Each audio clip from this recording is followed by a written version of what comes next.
Tendance, mon ami, chaque soir, en ouverture de Smart Bourse, nous retrouvons Pauline Gratel qui vous apporte les infos clés du jour sur les marchés. Bonsoir Pauline. Et Bonsoir. c'est donc la microéconomie qui est à nouveau à l'honneur aujourd'hui et qui soutient la tendance des indices. Oui, aux États-Unis, les indices sont ouverts en hausse mesurée de l'ordre de 0,5% pour le Nasdaq. En Europe, ils évoluent en ordre dispersé au cours de la séance.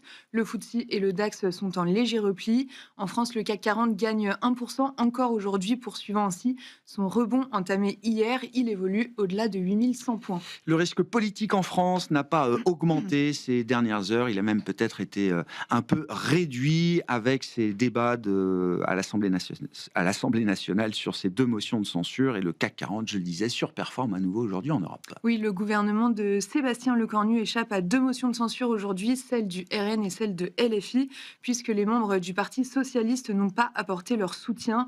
À 18 voix près, la motion de censure de LFI a donc été rejetée. Le rendement à 10 ans français est stable, autour de 3,35%, avec un spread retombé à moins de 80 points de base vis-à-vis de l'Allemagne. L'Asie reste une place chaude également, notamment pour les investisseurs actions, avec des indices qui étaient en belle hausse au cours des dernières heures. Oui, à Taipei et Séoul, les indices ont inscrit des nouveaux records historiques, plus 2% en clôture pour le TSI et plus 2,5% pour le Kospi. Le Nikkei au Japon a également clôturé en hausse de plus de 1%. C'est grâce aux valeurs de la tech, toujours portées par l'intelligence artificielle, et TSMC qui a publié ses comptes. D'ailleurs, l'indice SOX américain des semi-conducteurs est en hausse cet après-midi à Wall Street. Ouais, TSMC qui explose les compteurs avec des résultats records sur le trimestre écoulé. Oui, soutenu par la forte demande d'intelligence artificielle, le groupe taïwanais fait état d'un bénéfice net qui bondit de 40% sur un an pour s'établir à 15 milliards de dollars américains.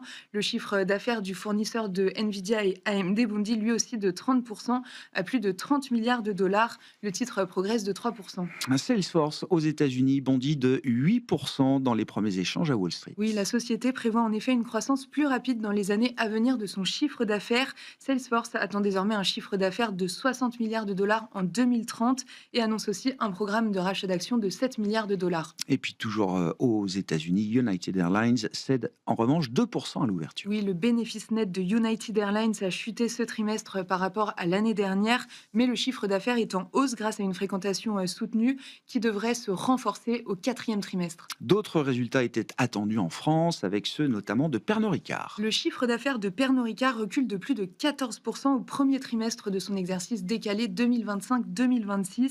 Le groupe fait face à la faible demande en Chine et aux États-Unis. Le titre est toutefois en hausse de plus de 3%.